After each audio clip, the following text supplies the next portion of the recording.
রাসূল করিম সাল্লাল্লাহু আলাইহি ওয়াসাল্লাম হাদিসের মধ্যে বলেন, আবী বকর রাদিয়াল্লাহু তাআলা আনহু থেকে হাদিস বর্ণিত, রাসূল করিম সাল্লাল্লাহু আলাইহি ওয়াসাল্লাম বলেন, আমি কি তোমাদেরকে বলবো সবচেয়ে বড় কবিরা গুনাহ কি কি? কি বলেন? আলা উনাব্বিউকুম বিআকবারিল কাবাইরি সালাসান। তিনবার বলেছেন। তিনবার কি বললেন? আমি কি তোমাদেরকে বলবো সবচেয়ে বড় বড় কবিরা গুনাহ কি কি? আলা উনাব্বিউকুম বিআকবারিল কাবাইর, আমি কি তোমাদেরকে বলবো সবচেয়ে বড় কবিরা গুনাহ কি কি? আমি কি তোমাদেরকে বলবো? সাহাবায়ে কেরাম বলেন, বালা ইয়া রাসূলুল্লাহ, অবশ্যই বলেন ইয়া রাসূলুল্লাহ। তখন বিশ্বনবী বলেন, এই সবচেয়ে বড় কবিরা গুনার মধ্যে হলো আল ইশরাকু বিল্লাহ। এক নম্বর কি বললাম? আল ইশরাকু বিল্লাহ, আল্লাহর সাথে শরীক হওয়া, অংশীদার হওয়া, আল্লাহর সাথে শিরিক হওয়া, এটা এক নম্বর কবিরা গুনাহ। অনেক লম্বা আলোচনা, আমার উদ্দেশ্য যেটা আমি এটা বলি। তাহলে সবচেয়ে বড় কবিরা গুনার মধ্যে এক নম্বর হলো আল্লাহর সাথে শিরিক করা। আল্লাহ আমাদেরকে হেফাজত করে। দুই নম্বর কবিরা গুনাহ হলো উকুকুল ওয়ালিদাইন, মা বাবার সাথে নাফরমানি করা, দুই নম্বর কবিরা গুনাহ। তিন নম্বর কবিরা গুনাহ হলো শাহাদাতুজ জুর, ওয়া শাহাদাতুজ জুর ওয়া ফি রাওয়ায়াতিন ওয়া কাউলুজ জুর, মিথ্যা সাক্ষী দেওয়া, মিথ্যা কথা বলা, এটাও কবিরা গুনাহ। মিথ্যা সাক্ষী দেওয়া, মিথ্যা কথা বলা, এটাও কবিরা গুনাহ। রাসূল করিম সাল্লাল্লাহু আলাইহি ওয়াসাল্লাম বলেন, এখানে একটা প্রশ্ন হলো, আল্লাহর সাথে শিরিক করা বড় গুনাহ, মা বাবার সাথে নাফরমানি করা বড় গুনাহ। এই দুই গুনার সাথে তিন নম্বর গুনাহ রাসূল সাল্লাল্লাহু আলাইহি ওয়াসাল্লাম জড়িত করলেন, সেটা হলো কিসের গুনাহ? মিথ্যা সাক্ষী দেওয়ার গুনাহ, মিথ্যা বলার গুনাহ। তাহলে বোঝা যাচ্ছে রাসূল করিম সাল্লাল্লাহু আলাইহি ওয়াসাল্লাম বুঝাইতে চেয়েছেন, শিরিক যেই পর্যায়ের গুনাহ, মা বাবার সাথে নাফরমানি যেই পর্যায়ের গুনাহ, মিথ্যা কথা বলা ওই পর্যায়ের গুনাহ। আলহামদুলিল্লাহ, আলহামদুলিল্লাহিল্লাযী খালাকাল ইনসান وكرم وعلمه من البيان ما لم يعلم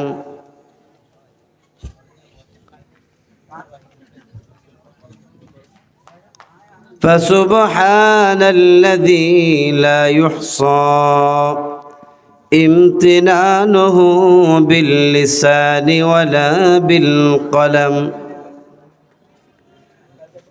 ونشهد أن لا إله إلا الله وحده لا شريك له لا ضد له ولا مثل له ولا مثيل له ونشهد أن سيدنا وسندنا وحبيب ربنا وطبيبنا وطبيب قلوبنا ومولانا محمد صلى الله تعالى عليه وعلى آله وصحبه وبارك وسلم تسليما كثيرا الذي أرسله الله تعالى بالحق بشيرا ونذيرا وداعيا إلى الله بإذنه وسراجا وقمرا منيرا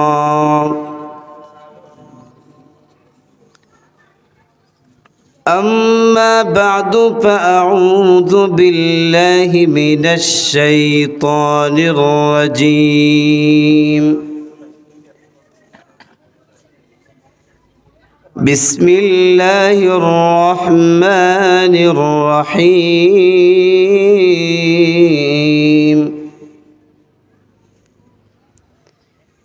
يا أيها الذين آمنوا اتقوا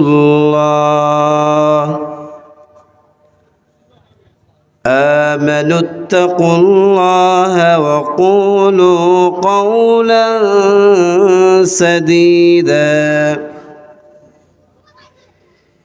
يصلح لكم أعمالكم ويغفر لكم ذنوبكم ومن يطع الله ورسوله فقد فاز فوزا عظيما وقال النبي صلى الله عليه وسلم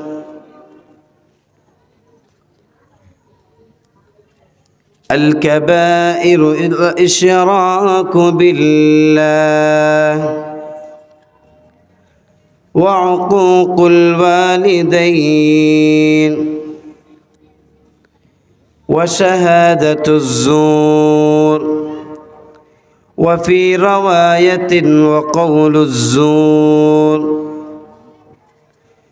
وعن أبي هريرة رضي الله تعالى عنه قال قال رسول الله صلى الله عليه وسلم آية المنافق ثلاث إذا حدث كذب وإذا وعد أخلف وإذا اؤتمن خان وفي رواية وإن صام وصلى وزعم أنه مسلم أو كما قال عليه الصلاة والسلام الحمد لمن قدر خيرا وخبالا الحمد لمن قدر خيرا وخبالا والشكر لمن صور حسنا وجمالا فرد صمد عن صفة الخلق بريء رب أزلي خلق الخلق كمالا আলহামদুলিল্লাহ সুম্মা আলহামদুলিল্লাহ জামিয়া আশরাফুল উলুম সাইদিয়া কওমিয়া মাদ্রাসা কর্তৃক আয়োজিত 2 দিনব্যাপী বার্ষিক ইসলামী সম্মেলনের দ্বিতীয় দিনের দ্বিতীয় অধিবেশনের সম্মানিত সভাপতি মুআজ্জাজ মুকাররম উলামায়ে কেরাম, সর্বস্তরের সম্মানিত মুসলমান ভাইয়েরা,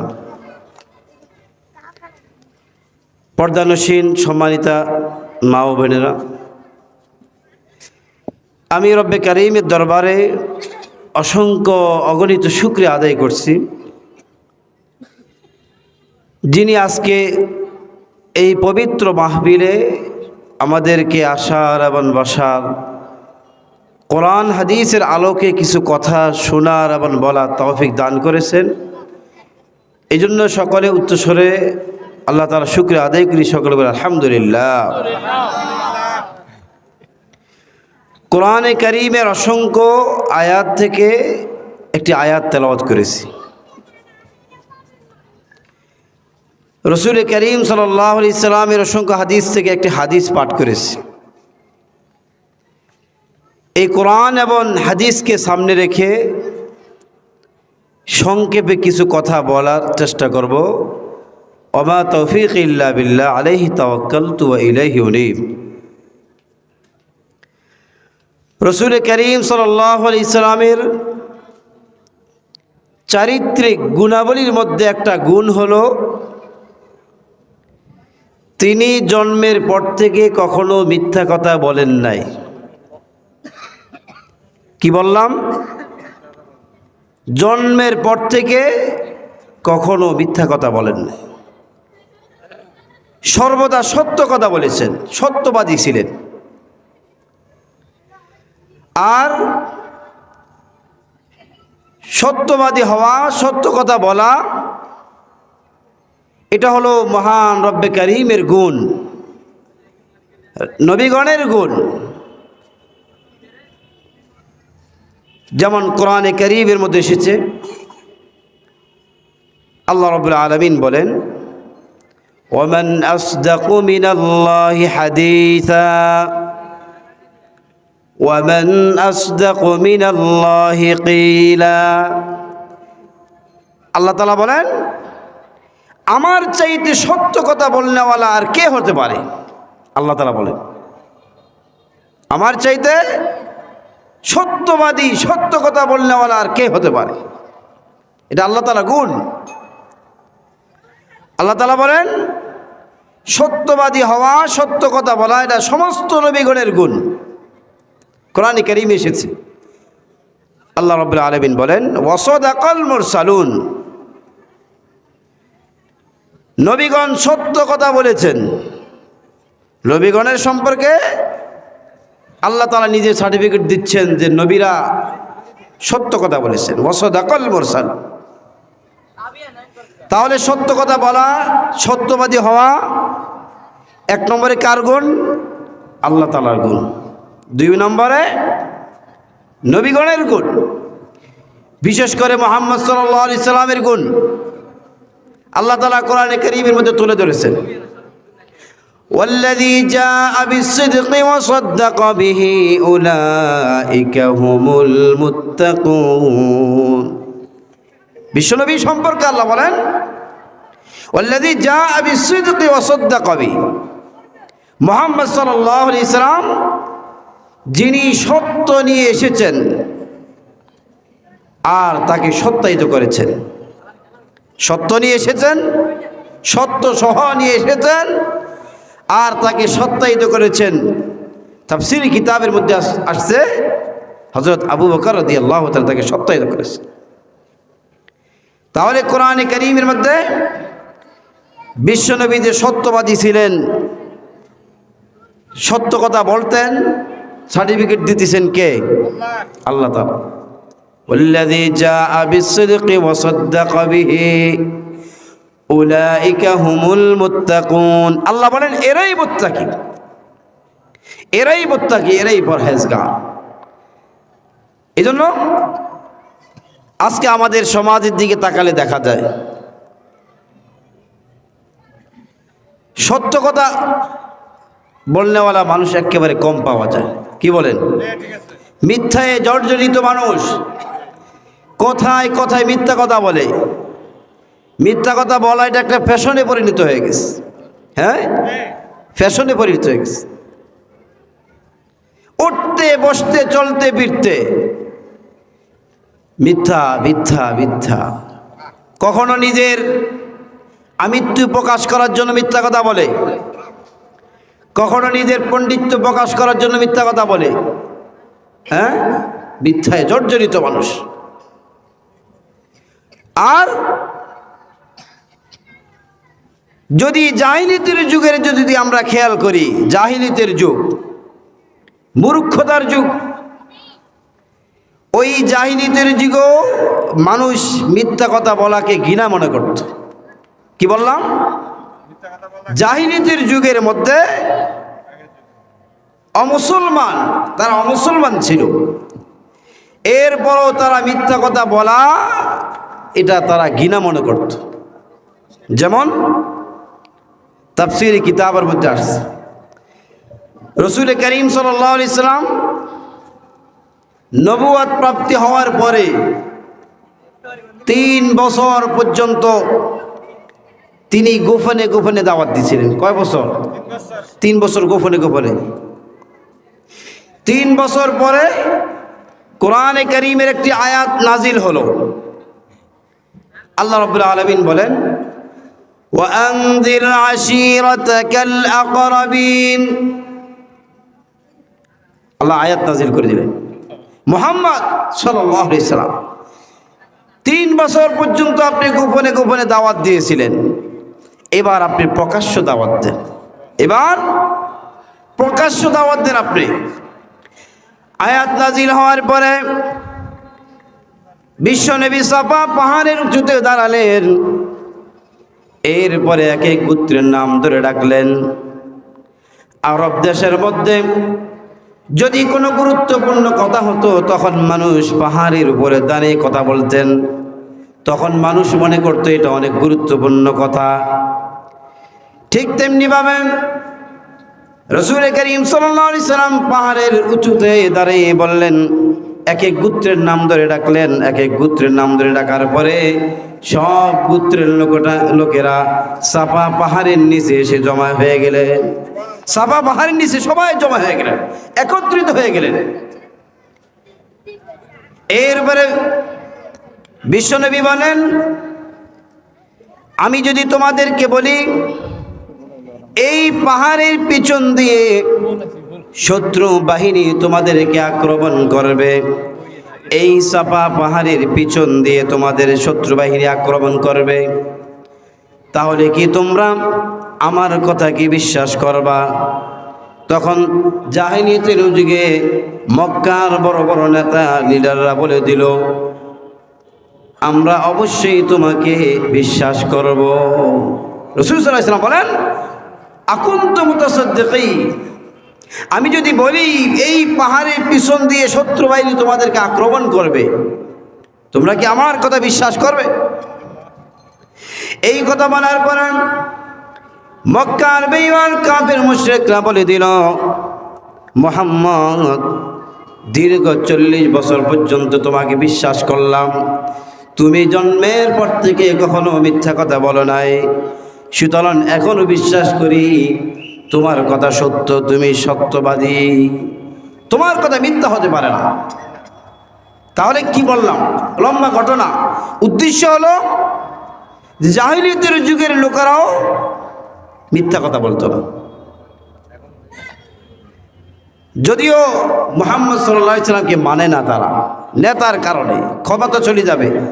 আচ্ছা, আবু জাহেল আবু লাহাব তারাও জানে মুহাম্মদ একজন সত্য নবী, মুহাম্মদের নিকট কোরআন এটা সত্য কিতাব, জানে তারা, বিশ্বাস করে।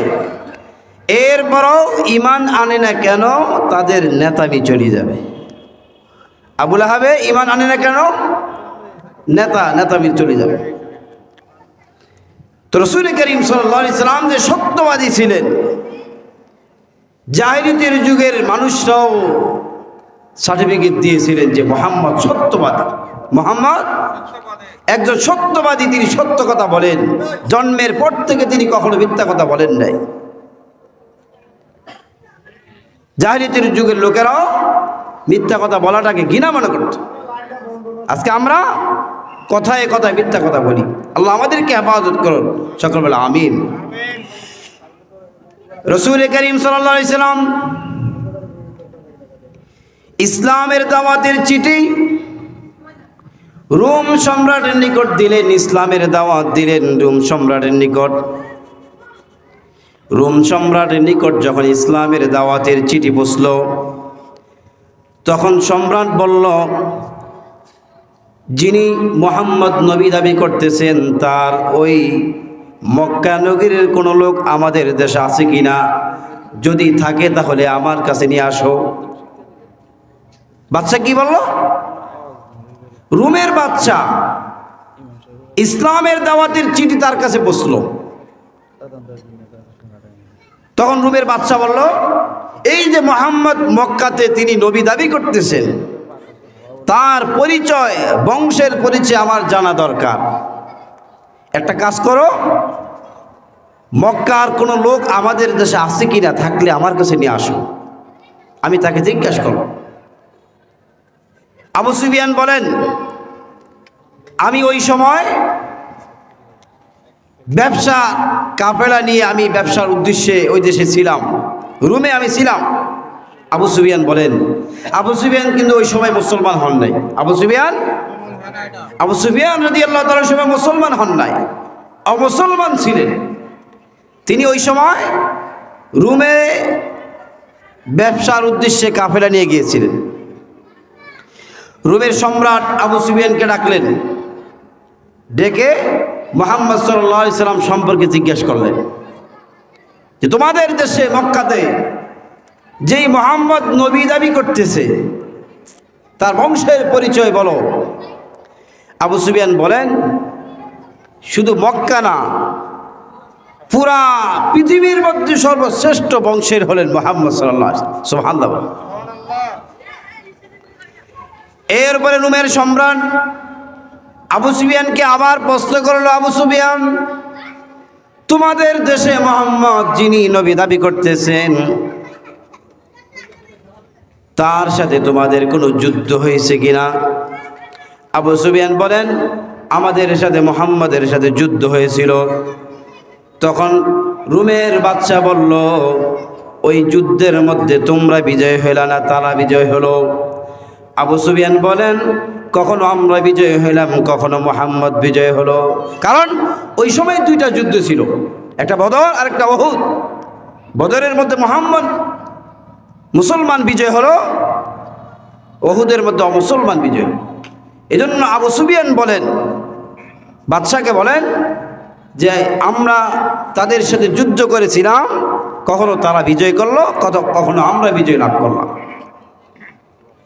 তখন বাদশা বলল, যিনি নবী হবেন তার চরিত্র এমনই হয়ে থাকে, তার বংশ এমন হয়, তার যুদ্ধের সময় এমনই হয়। অনেক প্রশ্ন করলেন বাদশা, কিন্তু এই ঘটনা থেকে আমার বলার উদ্দেশ্য হলো, আবু সুফিয়ান মুসলমান হওয়ার পরে তিনি বলেন যে এই রোমের বাদশা আমাকে অনেক প্রশ্ন করলো, আমি অনেক চেষ্টা করলাম মিথ্যা কথা বলার জন্য, যাতে করে মুহাম্মদের সম্পর্কে ঘৃণা সৃষ্টি হয়। আমি অনেক চেষ্টা করলাম যাতে করে মুহাম্মদ সম্পর্কে ঘৃণা সৃষ্টি হয়ে যায়, কিন্তু আমি অনেক চেষ্টার পরও আমি মিথ্যা কথা বলতে পারি না, কারণ আমি মিথ্যা কথা বলা এটা আমি ঘৃণা মনে করি। মিথ্যা কথা বলা, দেখেন বুঝার বিষয় হলো, জাহিলিয়াতের যুগ, আবু সুফিয়ান অমুসলমান ছিলেন, এরপরও কখনো মিথ্যা কথা বলেন নাই, মিথ্যা কথা বলারকে ঘৃণা মনে করতেন। আজকে আমার মুসলমান দাবি করে, নামে আমি মুসলমান, কামে আমি মুনাফিক, আমার ভিতরে আচরণ। নামে মুসলমান, কামে হলো মুনাফিকের আচরণ। এটাই রাসূল করিম সাল্লাল্লাহু আলাইহি ওয়াসাল্লাম এই কথাই বলেন, আয়াতুল মুনাফিকি সালাস, ইযা হাদ্দাসা কাযাবা, ওয়া ইযা ওয়া'আদা আখলাফ, ওয়া ইযা উতমিনা খান, ওয়া ইন সামা ওয়া সাল্লা, ওয়া যা'আমা আন্নাহু মুসলিম। রাসূল করিম সাল্লাল্লাহু আলাইহি ওয়াসাল্লাম বলেন, মুনাফিকের তিনটি নিদর্শন। এক নম্বর নিদর্শন হলো কথায় কথায় মিথ্যা কথা বলে, কথায় কথায় মিথ্যা কথা বলে। মিথ্যা কথা বলা এটা যে গুনাহ, গুনাহ মনে করে না, গুনাহকে গুনাহ মনে না করা এটাই সবচেয়ে বড় গুনাহ। আমরা অনেক সময় দেখা যায় আমরা গুনাহকে গুনাহ মনে করি না, মিথ্যা কথা বলা যে এটা গুনাহ, গুনাহ মনে করি না। এই জন্য গুনাহকে গুনাহ মনে না করা এটাও সবচেয়ে বড় গুনাহ।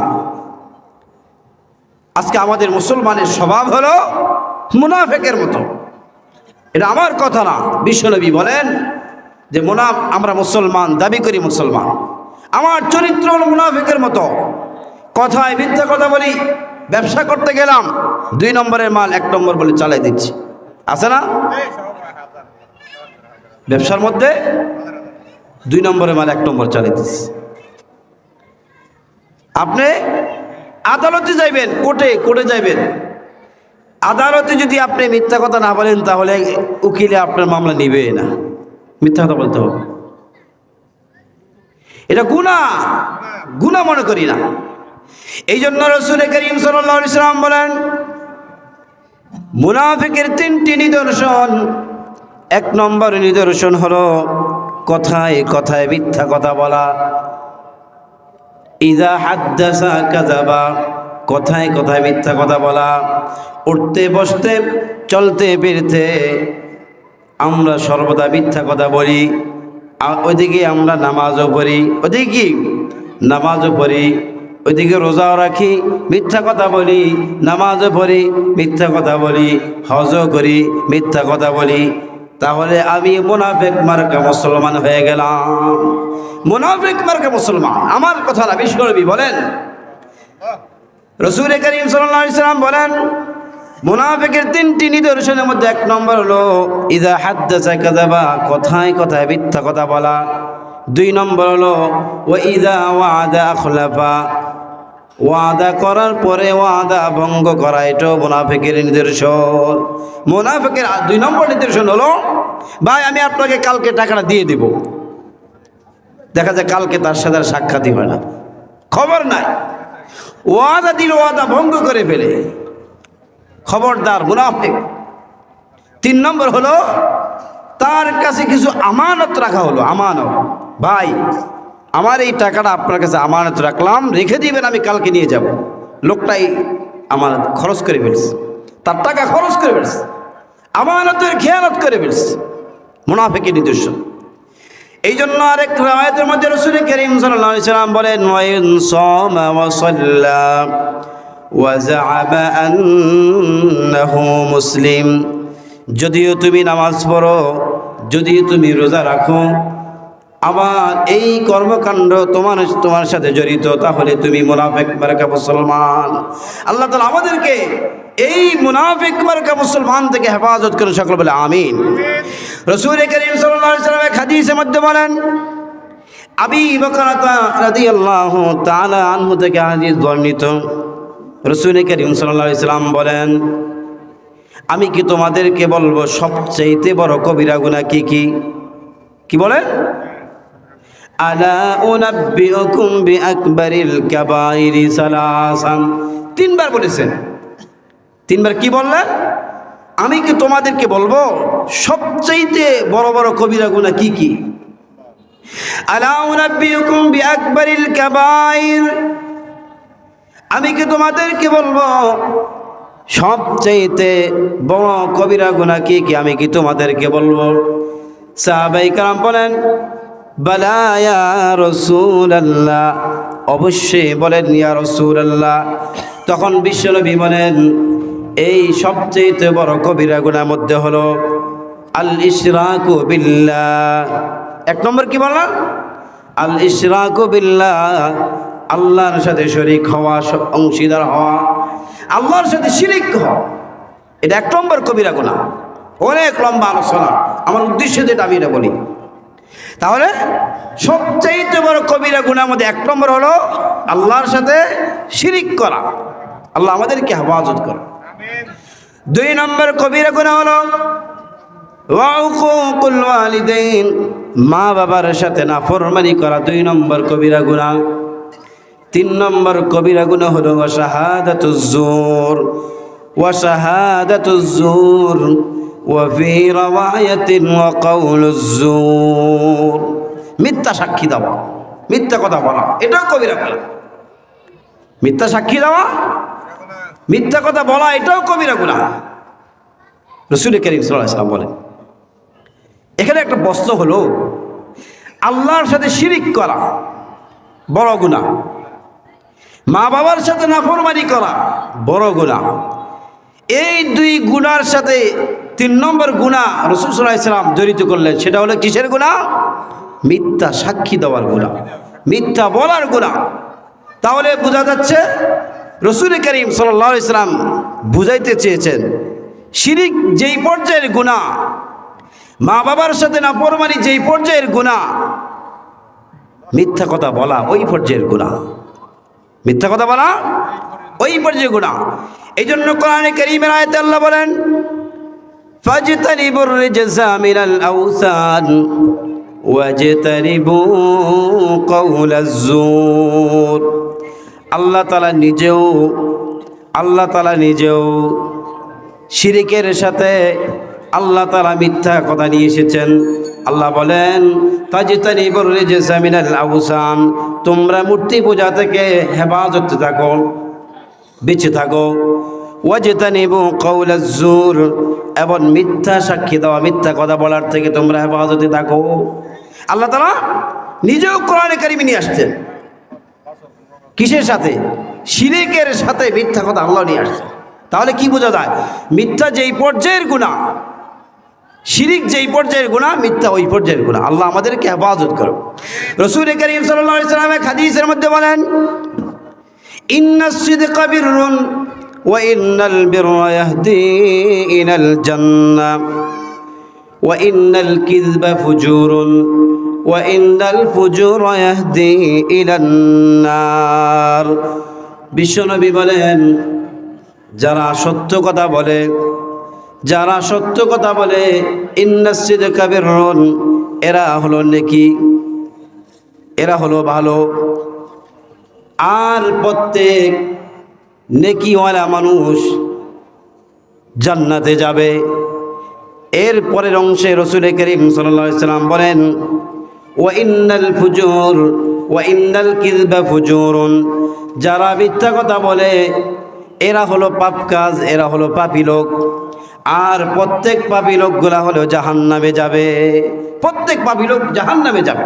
ওয়া ইন্নাল ফুজুরা ইয়াহদি ইলান নার। এইজন্য খবরদার, খবরদার, কথায় কথায় যে মিথ্যা কথা বলি, মিথ্যা সাক্ষী দিচ্ছি আমি করে যাই, খবরদার। এত সহজ ব্যাপারটা, মিথ্যা সাক্ষী দিচ্ছেন আপনি করে যাই, হাসরে আপনাকে এর জন্য জবাবদিহি করতে হবে। আল্লাহ তাআলা আমাদেরকে হেফাজত করুন, সকল বলে আমিন। এই জন্য মিথ্যা কথা থেকে আমাদেরকে জবানকে হেফাজত রাখতে হবে। কখনো অনেক সময় দেখা যায় আমরা কি করি, হাসি ঠাট্টা করে আমরা মিথ্যা কথা বলি। আছে না আমাদের সমাজে? হাসি ঠাট্টা করে মিথ্যা কথা বলি। খবরদার, হাসি ঠাট্টা করে মিথ্যা কথা বলা যাবে না। আমাদের রাসূল হাসি ঠাট্টা করেছেন, কিন্তু কখনো মিথ্যা কথা বলেন নাই। হাদিসের মধ্যে পাওয়া যায়, একজন মহিলা আসছেন, ইয়া রাসূলুল্লাহ, আমার জন্য দোয়া করেন আমি যেন জান্নাতে যেতে পারি। তখন রাসূল সাল্লাল্লাহু আলাইহি ওয়াসাল্লাম বলেন, বৃদ্ধ মহিলা জান্নাতে যেতে পারবে না। এই কথা শোনার পরে বৃদ্ধা মহিলা কান্না করে চলে যাচ্ছে। তখন রাসূল সাল্লাল্লাহু আলাইহি ওয়াসাল্লাম ওই বৃদ্ধা মহিলাকে ডাকলেন, তাকে ডাকো। ডাকার পরে বলেন, বৃদ্ধা মহিলা জান্নাতে যাবে না মানে প্রত্যেক মানুষ, চাই পুরুষ হোক মহিলা হোক, জান্নাতে যাবে যুবক যুবতী হয়ে, তারপরে জান্নাতে যাবে। সুবহানাল্লাহ বলে। হাসি ঠাট্টা মুহাম্মদও করেছেন, মিথ্যা কথা বলেন নাই। আমরা অনেক সময় বাচ্চাদের সাথে আমরা মিথ্যা কথা বলি যে তোমাকে এই জিনিসটা দেওয়া হবে, হ্যাঁ ঘুমাও, কিন্তু দেখা যায় এই জিনিসটা দেওয়া হয় না, মিথ্যা কথা হলো। হাদিসের মধ্যে পাওয়া যায় আব্দুল্লাহ ইবনে আমির রাদিয়াল্লাহু তাআলা আনহু, তিনি বলেন, আমি ছোট ছিলাম, আমার ঘরের মধ্যে বিশ্বনবী মুহাম্মদ সাল্লাল্লাহু আলাইহি সাল্লাম আসলেন। আমার মা আমাকে বললেন, বাবা এদিকে আসো, তাআল অফিকুম শাই, এদিকে আসো, তোমাকে কিছু দেওয়া হবে, এদিকে আসো, কিছু দেওয়া হবে। রাসূল করিম সাল্লাল্লাহু আলাইহি সাল্লাম আমার মাকে বললেন, তুমি তাকে কি দিবা? তখন আব্দুল্লাহ ইবনে আমির রাদিয়াল্লাহু আনহু বলেন, তখন আমার মা বলেছিলেন আমি তাকে একটা খেজুর দিব। কি দিব? রাসূল সাল্লাল্লাহু আলাইহি সাল্লাম বলেন, তুমি তো বেঁচে গেলা। যদি তুমি তাকে দিবা বলে যদি না দিতা, তাহলে তোমার আমলনামায় মিথ্যা কথা লেখা হতো। এজন্য খবরদার, হাসি ঠাট্টা করে, কৌতুক করে, চলতে ফিরতে সর্ব অবস্থায় আমাদের জবানকে ঠিক রাখতে হবে, মিথ্যা কথা বলা যাবে না। আল্লাহ তাআলা আমাদেরকে মিথ্যা কথা বলার থেকে হেফাজত করুন, সকল বলে আমিন।